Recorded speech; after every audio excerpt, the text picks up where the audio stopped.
เอาละครับก็กราบสวัสดีคุณผู้ชมทุกท่านด้วยนะครับก็ยินดีต้อนรับเข้าสู่ช่องเอกเอกเช่นเคยนะครับผมและตอนนี้ผมก็อยู่ที่เกมโรม่านะครับผมเกมเก่าในตำนานครับผมถึงจะเก่าแต่ก็ยังเก่าอยู่นะครับกับเกมนี้โรม่านะครับผมเรามาดูกันดีกว่าครับโรม่านั้นจะเก่าจริงหรือเปล่านะครับซึ่งวันนี้ผมแบกทุนมาที่500นะครับผมก็มาดูกันนะครับขอสัก1,000 เดียวก็พอละ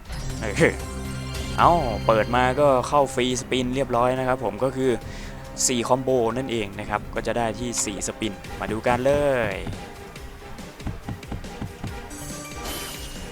องุ่นไปครับองุ่นต่อครับผม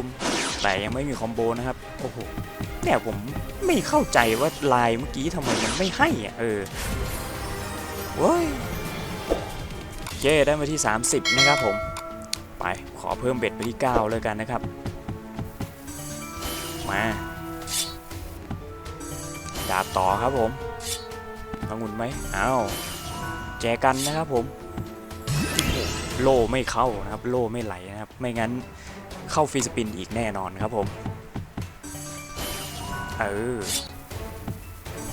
สิงโตครับผมสิงโตนี่คือสัญลักษณ์ที่เกือบแพงที่สุดนะ54ครับผมแตกเต็มกราฟขนาดนี้ให้มา54ปะโถไปกันต่อครับแพงที่สุดนี่ผมคิดว่าน่าจะเป็น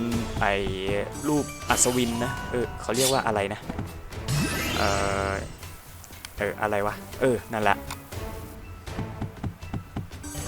โลกับองุ่นนะครับผมไปต่อครับสวยครับแจกันไปโลว่ายังไงโอ้โหโลไม่มานะครับเป็นมงกุฎมาแทนนะเอาเรียบร้อยครับเข้าโบนัสครับผมสวยเลยจังหวะนี้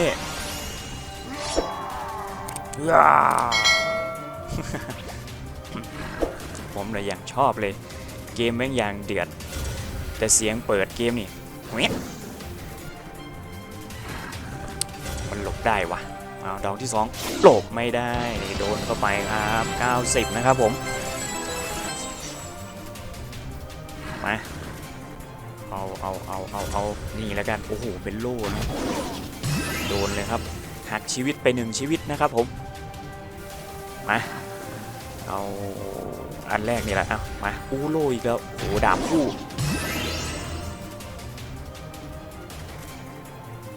มาอีก1ชีวิตได้ดาบเดียวฟันเข้าไปบวกไปอีก90ครับผมตอนนี้ได้มาที่234แล้วนะจ๊ะขอดาบคู่สักทีหน่อยเถอะวะโอ้ดาบเดียวโอ้มันหลบได้วะแหมสิงโตตัวนี้ไอแมวตัวนี้มันหลบเก่งซะเหลือเกินโอ้ดาบเดียวอีกแล้วมันหลบได้อีกแล้วนะดาบคู่เถอะวะมาโอ้ยมันหลบอีกแล้วดาบคู่ดาบเดียวก็ได้ขอยาโล่ฟันเข้าไปโอ้โหแม่งหลบอีกแล้วมึงหลบเก่งจังเว้ยดาบเดียวฟันเข้าไปบวกมา90 324แล้วตอนนี้มันฟันว่ะมันตะปบว่ะโอ้ไม่น่าเลย324ครับผมตอนนี้ได้มา800แล้วอีกนิดเดียวขอเบส12ไปเลยแล้วกันไอ้งุ่นไปครับสิงโตไว้จังไดสิงโตไปครับยังไงต่อสวยงามบวกไป32โอ้โหอีกคอมโบเดียวก็ไม่ให้โถศูนย์แต่นอนะขอ1,000 เดียวเนี่ยจะให้ไหม1,000 เดียวเนี่ย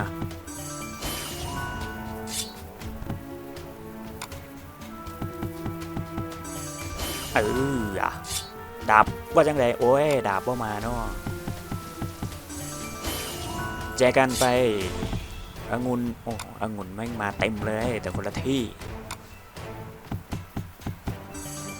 โลไปครับมงกุฎว่าจังไดโว้ยบ้ม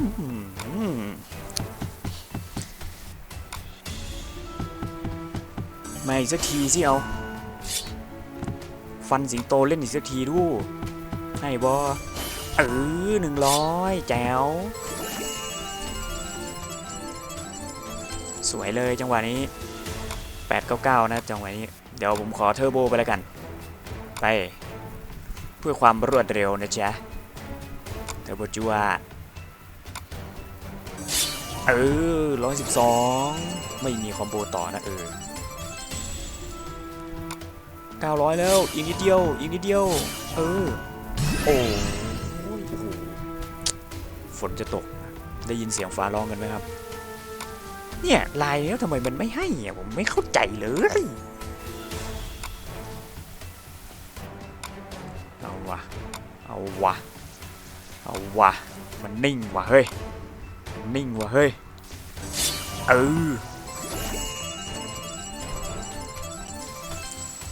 อย่านิ่งสิอย่านิ่งสิเนี่ยอยู่900อีกแล้วเนี่ยแค่นิดเดียวเองอะให้หน่อยเถอะ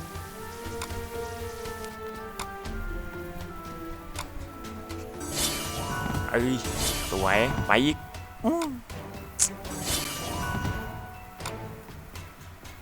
มาเอาดูว่ะเก่าจริงหรือเปล่าโรม่านี่เก่าจริงหรือเปล่า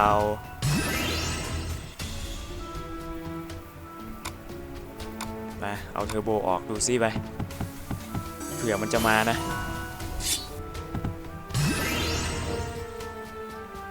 โอ้ยไม่ถึงพันก็ไม่หยุดละวันนี้โล่มาดูโอ้ไม่ต่อนะคือโรม่าเนี่ยเป็นเกมที่ผมรู้สึกว่ามันจะอยู่มานานมากเลยนะใครที่แบบเข้ามาเล่นช่วงแรกๆเลยนะที่เกมพวกนี้เข้ามาแรกๆเลยจะรู้จักเป็นอย่างดีเลยโรม่าเนี่ยคือมันมาตั้งแต่แรกๆเลยก่อนที่จะมี PG นะแต่ทุกวันนี้คนก็ยังเล่นเยอะนะโรม่าเพราะผมรู้สึกว่ามันแตกดีมากเลยทำกำไรได้ดีมากเลยนะโรม่าเนี่ยไม่เชื่อก็ลองดูไปอีกโอ้โหไม่ดาบเต็มกราฟเลยโอ้ยลืมดูเข้าฟรีสปินว้าวเบส15ครับผมเลยอย่างชอบเลยแม่กดเริ่มเสียงมันน่ารักชิบหาย ไม่เข้ากับเกมเลยสปินสุดท้ายได้อยู่เอาลูกเต็มแถวไป90โอ้ยไม่ต่อนะได้มา165นะจ๊ะโอ้กลับมาที่900เหมือนเดิม เอาดู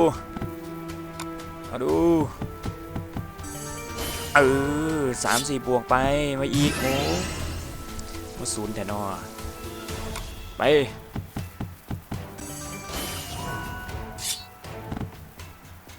มันไม่ให้เลยเว้ยเฮ้ย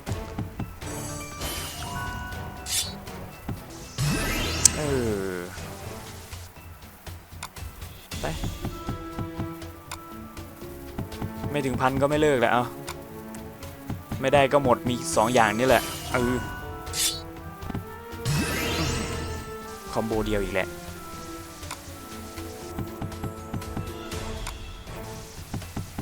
ตอนนี้นี่ผมรู้สึกว่า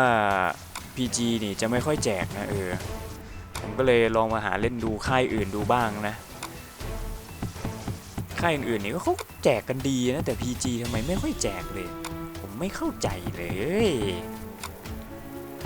แล้วตอนนี้มันก็ดูดไปเรื่อยๆแล้วเนี่ยองุ่นว่าไงไปอีกไม่เอาไม่ไปโถ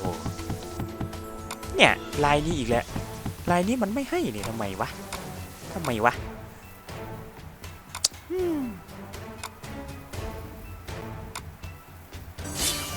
มาให้ตายเถอะไปไปอีกโอ้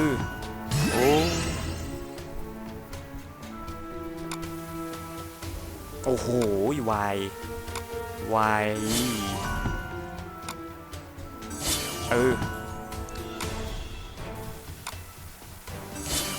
ตอนนี้เหลืออยู่600แล้วอ่ะโอ้ย150สวยไปอีก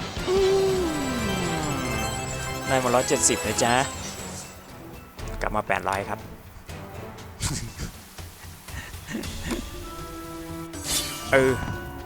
เอาอีกไปอีก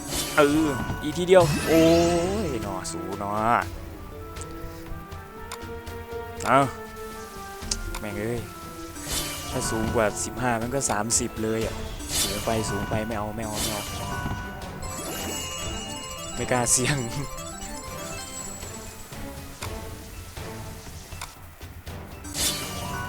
อีกมาดูมาดูเฮ้ยโอ้แต่บักหลายได้45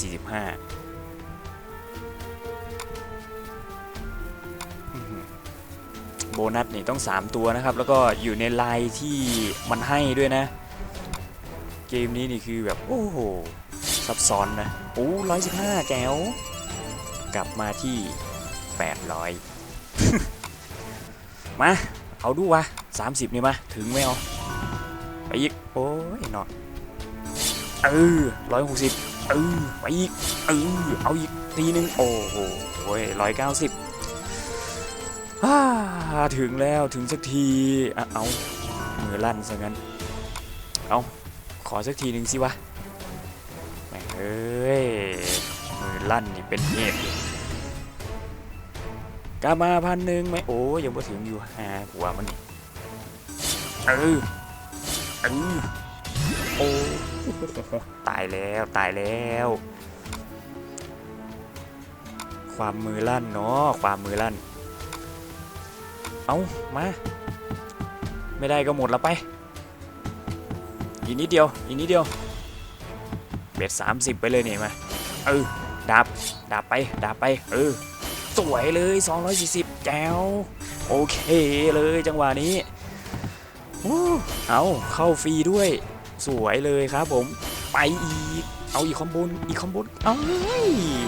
ไม่ได้10สปินถ้าเผื่อเข้าครบทุกเม็ดนะมันจะได้20สปินเลยนะวี่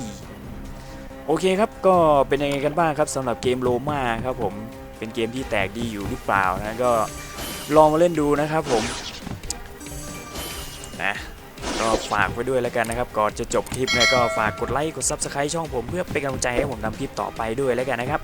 ไว้เจอกันใหม่คลิปหน้าครับผมสำหรับวันนี้ผมก็คงต้องขอตัวลาไปก่อนนะครับผมได้มา1,000แล้วโอเคบ๊ายบาย